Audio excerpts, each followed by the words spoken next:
Dear students, welcome back to the seventh session of Communicative English. I'm Dr. Archita Durgesh Verma from the Department of Humanities and Social Sciences, BBD University. Yesterday, I was telling you about barriers to communicating. Barriers, as I told you, they are linguistic, which are entirely related to the use of language. And in the first section, I told you about the accepted code of symbols. Like if I am talking to you, I have to talk to you in an accepted code of symbols. Like I cannot talk to you in any other language which you do not understand. Understanding is the most important aspect of communication. Listening, speaking, and understanding are three pillars of communication. And if you ask me what is more important, then I cannot define that. Why? Unless and until you listen to me, you won't be able to understand. And unless and until you understand, you won't be able to speak anything about it. So they are all correlated and the importance is all equal. You cannot say that understanding is more important than listening and speaking. Rather, listening is more important than speaking and understanding. Because what's the point in listening when you're not understanding? And what's the point of understanding if you're not able to speak it? So there are certain barriers which come at different stages. It may be in the psyche of the individual. And as I've already told you, one person can have a barrier. Maybe the sender, maybe the receiver, or both can have the barriers at the same time. But different barriers, maybe same barriers, maybe all the barriers. Because linguistic barriers are related to language use. Semantic barriers are related to the meaning of what you have understood. Because what I think and what I said and what you understood might entirely be different. Because maybe the sender hasn't gone through the stage of ideation very vividly, very clearly. The groundwork has to be done. Because, for example, if I want to speak something for today's lecture, I'll have to think before speaking. I'll have to go through that stage of ideation. I'll have to think that what will I say today? How will I launch my lecture today? How am I going to address my students today in my session? It is very natural for everybody to think before they speak. They have to plan it out. And if it's not planned, then communication doesn't come out in the fashion that you have. Receiver may find linguistical issues, may find semantic issues because of the lack of vocabulary that a person doesn't understand. Because your vocabulary and my vocabulary are entirely different. There is another concept I would like to share on psychological barriers is emotional unrest. Like suppose somebody is in a very emotional state of mind.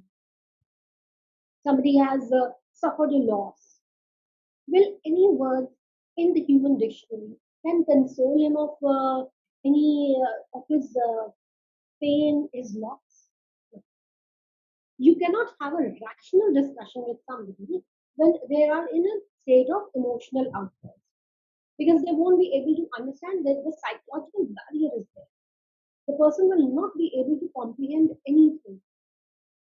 So to overcome these barriers, that is semantic, psychological, to an extent linguistical, there are even physical barriers. They might be in the environment that you are using in because you know the communication happens in the environment.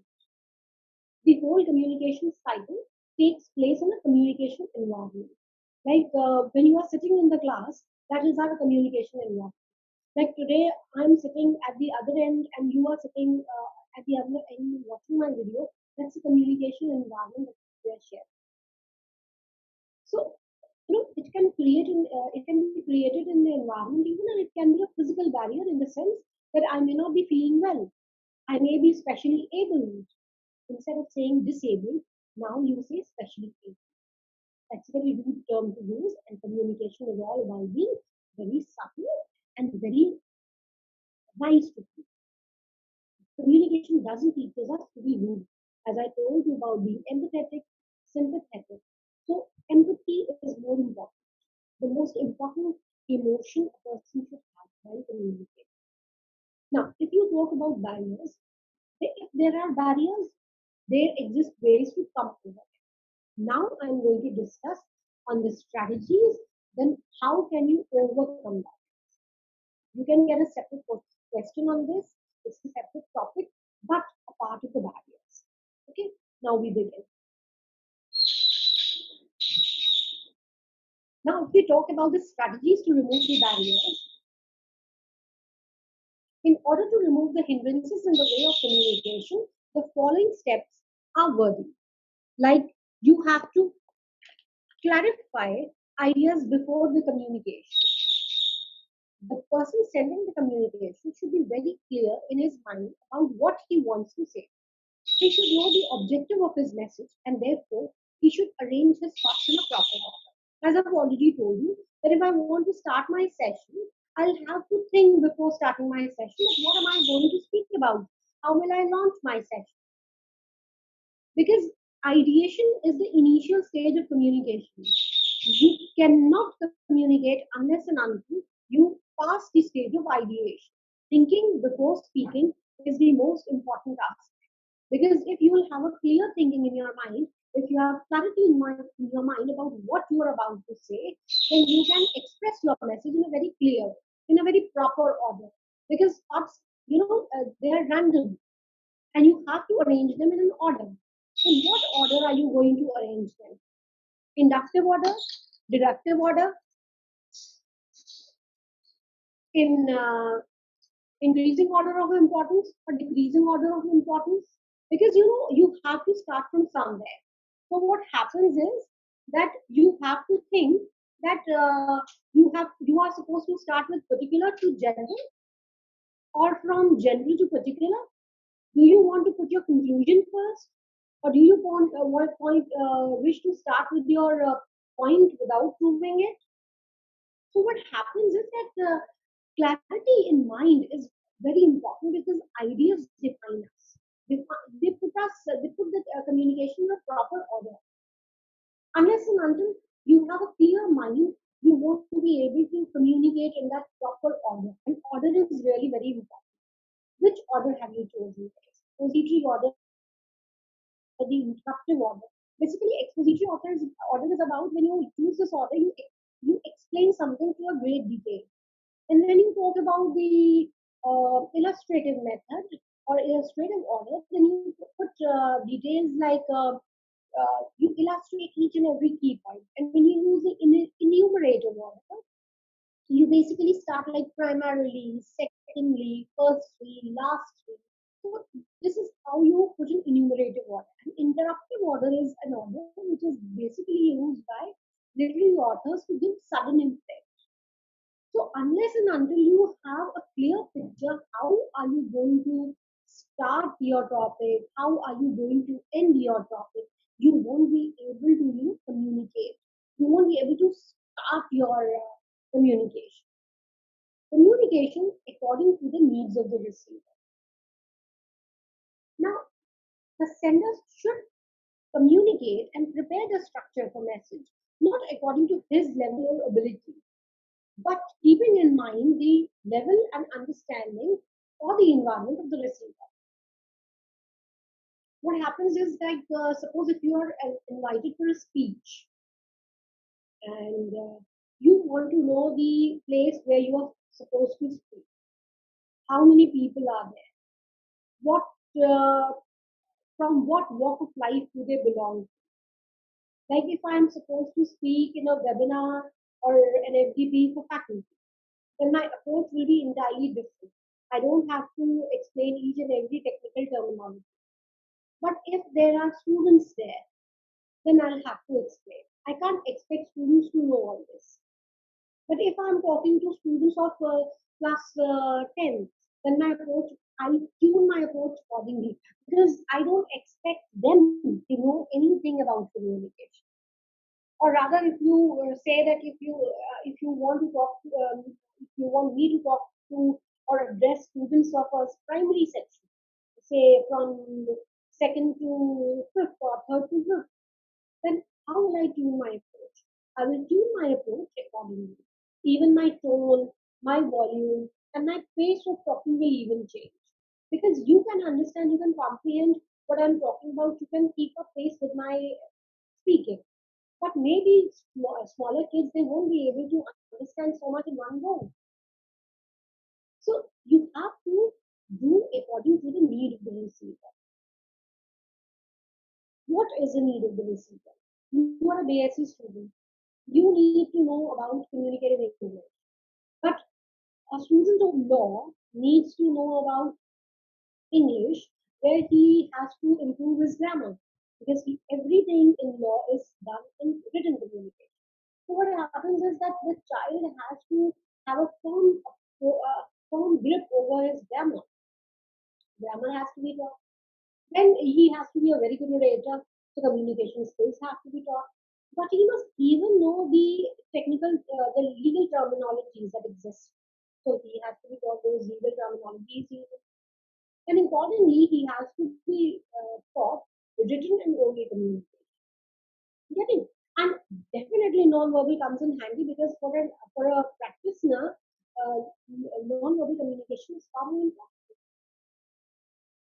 A BTech student will require technical skills.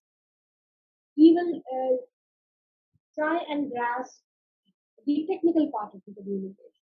He needs some other skills, add-on skills. Maybe because the technical people have to get incorporated into corporate culture.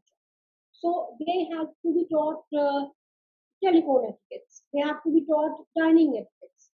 They have to be taught GD, that is group discussion. They are supposed to learn about PIs, that is personal interview. They must know something about ice breaking because unless and until they know it, they won't be able to participate in those ice breaking exercises very nicely. It is just to acquaint them with. But according to the need and the desire, not according to the desire, but according to the need of the student, need of the course, the syllabi is designed. You have to acclimatize yourself with the use of communication, especially speaking and writing skills, the reading and the writing skills. Because in your field, reading and writing matters a lot. Everything is concept based. So your next module and the next is entirely based on reading and writing. You have to consult others before the communication. Even at the time of planning a communication, suggestions should be invited. Now the correct pronunciation is suggestion, not suggestion. Suggestion you can use, it's not wrong English, but please use suggestion, digestion in place of digestion. So suggestions should be invited from all the people concerned. Its main advantage will be that all those people who are consulted at the time of preparing the communication will plan and contribute to the success of the communication system. For example, if I'm about to speak, rather you are invited to speak somewhere, so you can always take advice of others. You can seek for suggestions. You can ask, how should I launch my session? How should I start my speech? How should I take it to the height? And how should I bring it to the denouement or the conclusion? Should I add an anecdote or not? I was attending a international conference, and there was somebody from corporate. I'm sharing an experience with you, and he played a 3-minute video on Dove. The video is available on internet. I've watched it many times. It's on the photographic tricks, and that person, was speaking on loving thyself. That you should love yourself and never compare yourself with others. I don't exactly remember the title of the speech, but it was somewhat like that when people think negatively about them and they, you know, uh, think very highly of others and they demean themselves in their own eyes and they feel that others are superior and they are inferior. So they have this inferiority complex. He was speaking about that and he showed a very beautiful girl and then the video of the 3-minute video of Dr. Smith. I was flabbergasted that a girl with not even normal looks was chosen. And when after photographic tricks and those typical computer tricks, the billboard had her pic, was entirely different from what she lived. So you can always consult others. Please do not feel inferior if you are taking suggestion from others. You're not inferior. You are just making it perfect. And an add-on will always help. It adds to the advantage of communication. It adds to the beauty. And if you seek advice from others, it will lead to a better communication, better understanding on the parts of the receiver.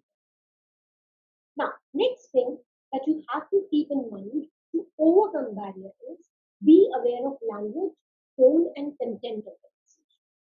Now, what kind of language are you using?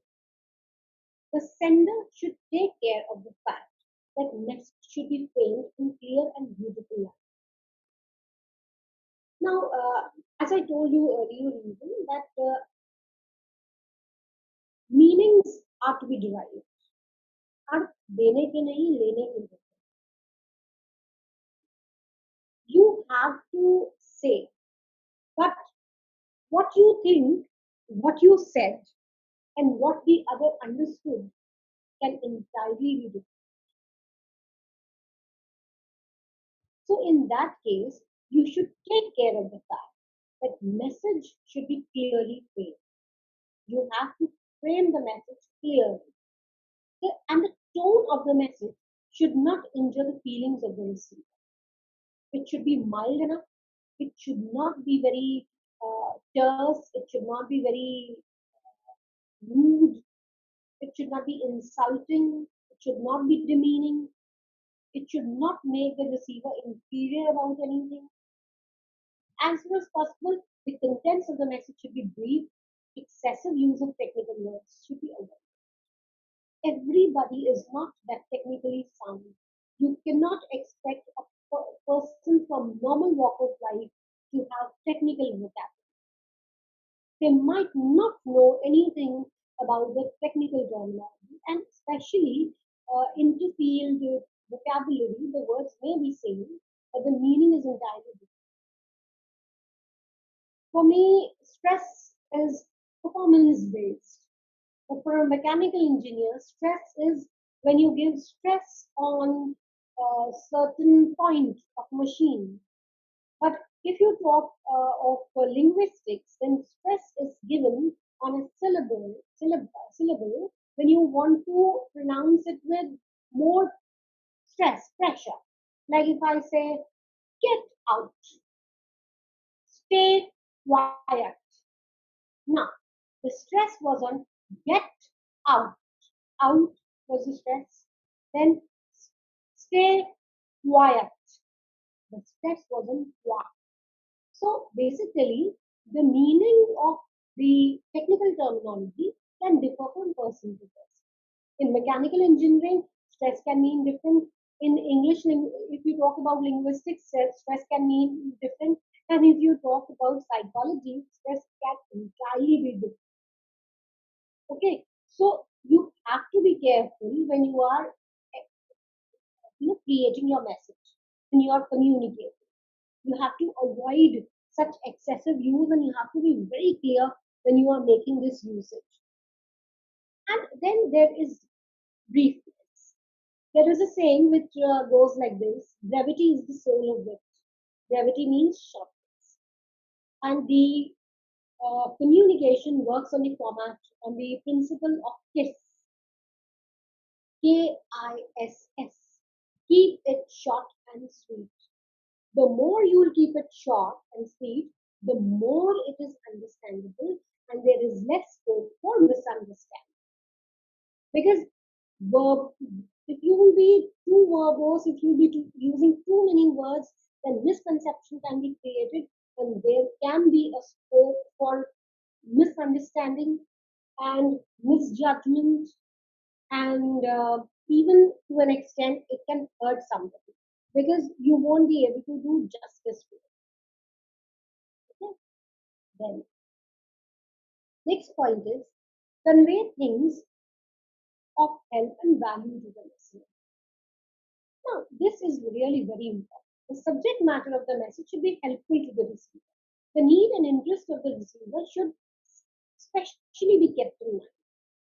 Now, for example, if I say that if I refer to foreign authors, their vocabulary and their case studies are entirely different.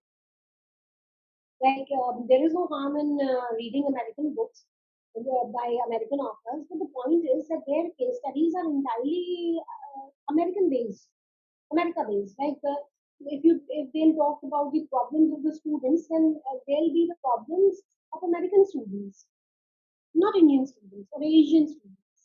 For us, English is a foreign language. For them, English is a native language. So their mastery over the language is far more greater than us. But technically and grammatically, we are more sound. But you have to keep in mind that subject matter of the message should be helpful to the receiver. Like if I'm giving you notes, they should be sufficient. They should be related to your syllabi. And it should cater to the need and interest of the student, right? Because if need has to be sufficed, then of course it has to be very simple. And if you want to grab the interest of the student, then definitely it has to be very interesting, simple, and interesting, so that communication is more effective in such a situation.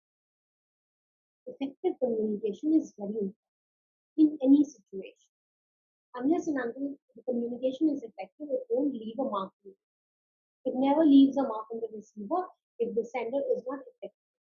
And effective communication can only be achieved when one is very interesting and very simple. Now, if we talk about ensure proper feedback, like the purpose of the feedback is to find whether the receiver has properly understood the meaning of the information received. Now, if it becomes very easy when the students are in the class. You can ask them whether they have understood or not.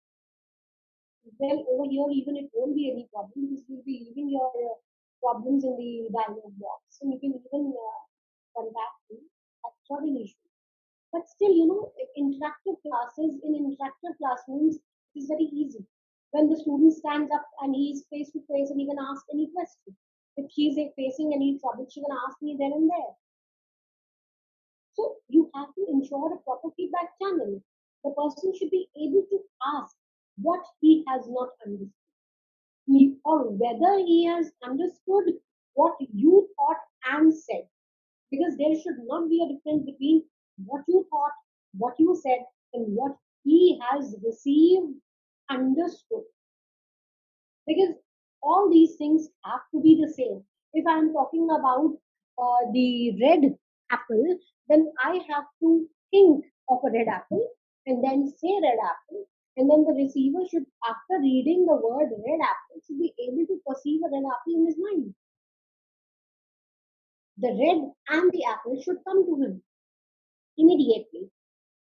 And proper feedback can only be received when the communication is face to face, because you can read the reactions of the receiver. It is a very instantaneous thing. On an instant, you can come to know whether the person is in the class or he is mentally outside the class, if he has understood the concept or not. Or rather, if we talk about day-to-day communication, your facial expressions tells whether you will be interested in doing a certain task or not. Will you be interested in carrying on with a certain work or not? So proper feedback has to be ensured, because unless and until the feedback comes back to the sender, the communication cycle will never complete. As I told you in the first session, the sender goes to the stage of ideation, and then he encodes the message. Then he sends the message through a channel, and at the end of the channel there is a receiver. The receiver receives the message and decodes the message, and on the basis of that decodation he sends a feedback to the sender back. So unless and until the sender comes to know the reductions or the response of the receiver, he will never be able to make out that the communication cycle has completed or not. But in case of written communication, some sort of communications, like proper method, can be adopted. For example, if I send you a text, so you can text me back. If I send you a mail, in a trail mail, you can reply. If I suppose send you a memo or a fax, so you can revert back. You can acknowledge the receipt. And if you have not understood anything, you can ask me. And if you have understood, then you can tell me in a nutshell or in a sentence that this is what you meant, and this is what I've understood. If there is any issue, please revert back. Then another important thing is consistency of the message. The information sent to the receiver should not be self-contradictory. It should be in accordance with the objectives, policies, programs, and techniques of the organization. When a new message has to be sent in place of the old one, it should always be mentioned of the change, otherwise it can create some doubt. Like if I am talking about the consistency of the message, then it should not it should never be self-contradictory. It should not contradict itself. Should not be ambiguous. Too many meanings should not come out. It should be very straightforward with a limit of time, date, everything should be mentioned so that the person doesn't, get into any kind of confusion that what is expected from you. And it should be in accordance with the objectives, policies, programs, and needs of the organization. You cannot communicate certain things which contradict to the policies of the organization.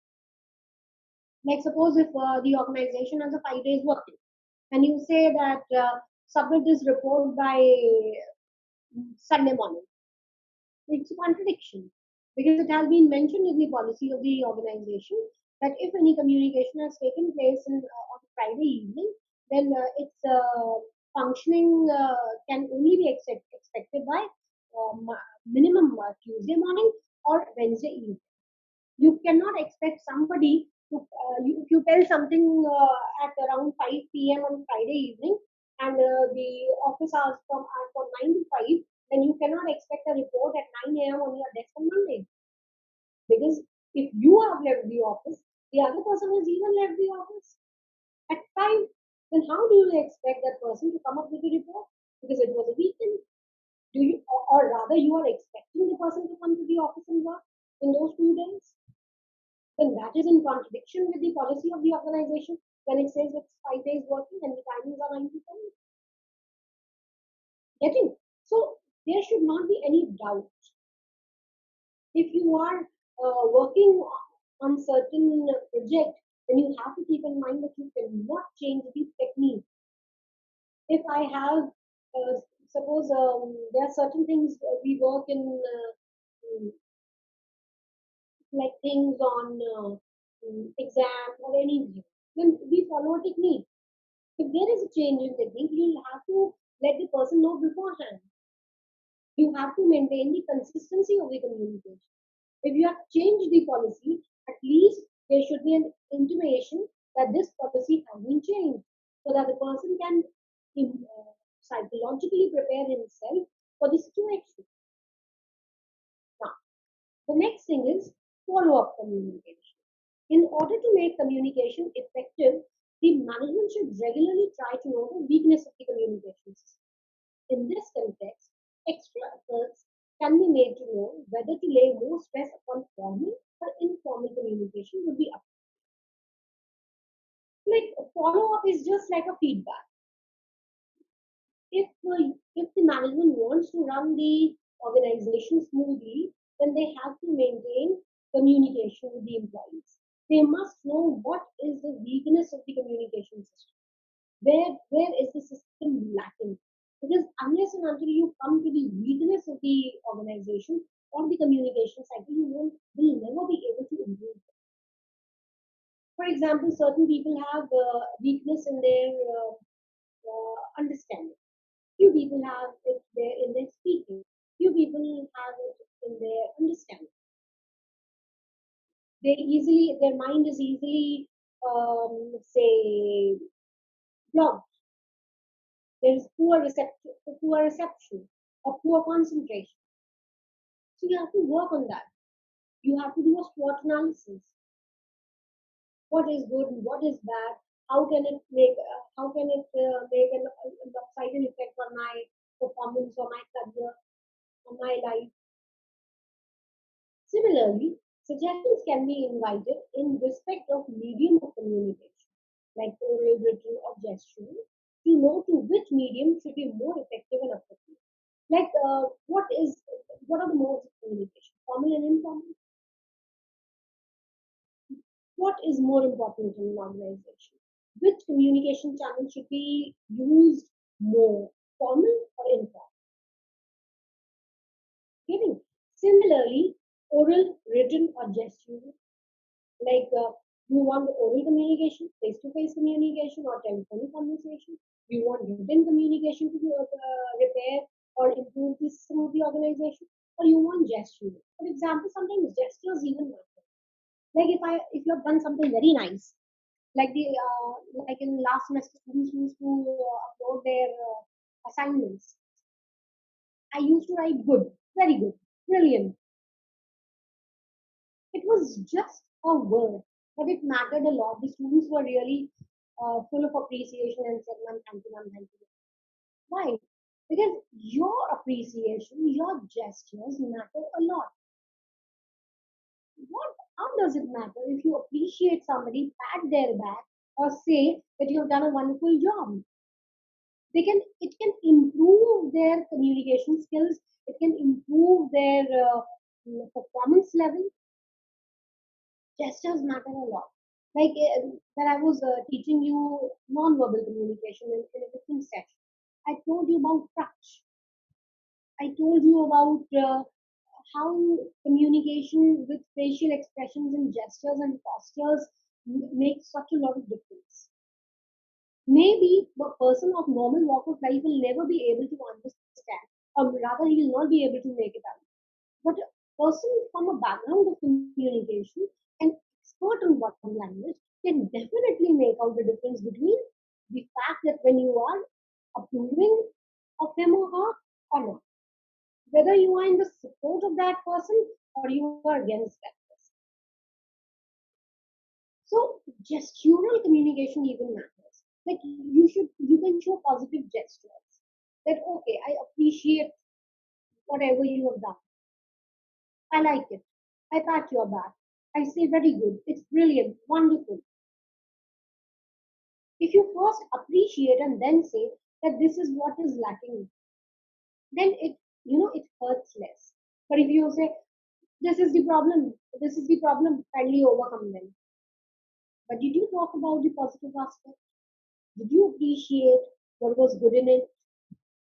So this is where the barrier arises. Interpersonal communication is affected by this. When you show wrong gestures towards somebody, when you when your dislike comes before, when your prejudice is so dominant that I can very well make out that you don't appreciate of me, you don't like me. Whatever I do, you'll never be appreciative of it. All my hard work will go in vain. All my efforts will go in vain. So gestures even matter. Try and control your body language. I have already told you that in communication, body language cannot be fake, but you can at least control it. Try and control your mind. Now, on this, I'm going to share an anecdote. Yes, anecdotes are really very important because sometimes when you cannot teach kids on the technicalities with a story, you can make them understand what is the necessary part of communication. So I again take the help of Akbar and Birbal. So I'm about to share the anecdote. Please listen to it very carefully. Once Akbar and Birbal were passing through a forest. It was a forest adjacent to the limits of Delhi, and the Emperor Akbar was taking a tour, and he was with his favorite, all-time favorite Birbal. So when he came to a place, he heard something like cutting of wood, and he said, what is this? What is this noise all about? People said maybe people are cutting on the dry trees, or picking up dry woodwork so that they can, lit fire in their house, cook food. The Emperor Akbar got angry, and he said, "Look at their audacity! Look at the audacity of these people. Audacity is boldness. How bold of them! They are robbing my woodwork without seeking my permission. This is not done, Weaver. I should put a check. I must make arrangements that people should not be allowed in the forest to pick up on herbs and woodwork like this. I will not accept this." Weaver said, "Emperor, they are poor people. Have pity on them. How does it make a difference if they take up a little of medicinal herb, or cooking herbs, or wildflowers for their household, or some wood? It's all dry. It will all rot in the forest." Akbar was not there. He said, "No, it should not be there. I will not take this." And then they saw a man, he was coming their way. So Birbal said, "You know something, your reflections, your perceptions, and what you feel about other people have an impact on the other person." He said, "I don't believe you." He said, "Okay, you hide behind a tree and I'll prove it." Think something very negative about this man. Akbar, sorry, Emperor Akbar, what he did was he hid behind a huge tree, banyan tree, and thought, what positive and negative? This man is stealing wood from my forest. What other thing can come to my mind other than this? It was really very disgusting. These people are robbing me of my wood. I am the emperor, and they even don't bother to take my permission. People came out and said to the man, "Do you know Emperor Akbar passed away?" Emperor Akbar was flabbergasted. Flabbergasted is surprised. He was zapped. Zapped is again a synonym for surprise. And he said, "Look at this man. He's telling that I've passed away." The man, he threw down the bundle of the wood and started dancing with joy. He held Bibal's hand, and he started twirling him around. And he said, "What a good news, man! What a good news! I was thinking to buy groceries for my house today, but instead I'll buy sweets. This man has died. He did nothing for us. He kept himself in the cozy and warm comforts of his palace, and we were rotting in the sun, picking up wild dry stick. I sell this every day to fill the tummy of my kids. Imagine, man, imagine. Let this man die. Should rot in hell." He picked up his bundle and he walked away. Emperor Akbar was very much taken aback. And then there was an old woman who came up. Old woman, she was passing. Birbal said that, "Emperor, for a change, please think something positive about this old woman." Emperor Akbar said, "What positive should I think? What negative should I think? This woman is so old. I should start this pension scheme for old people. About 56, 55, 60, I should start a pension for them so that they don't have to do these menial works for themselves. They should be given a monthly pension, and a record should be maintained. I'll ask Raja Todamal to do this." Suddenly, the woman approached, and she was in earshot of Emperor Akbar. And Birbal said, Are Ammaji, do you know that Emperor Akbar passed away?" The woman threw down her bundle, and she started crying and sobbing. She started beating her chest. And she said, "Oh, he was such a nice man. He started Deen Ilahi.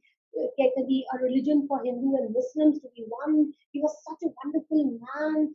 He was never partial to anybody. He was such a benevolent means kind, benevolent and such a solemn person. He was so uh, kind and so justice loving, and he was very nice man. Today I thought that I'll buy groceries for my household, but I will not take this bundle today because I'll go in Afsos now. For 40 days, I'm going to stay in Afsos because such a nice man has passed away, and nation is about to face such a crisis.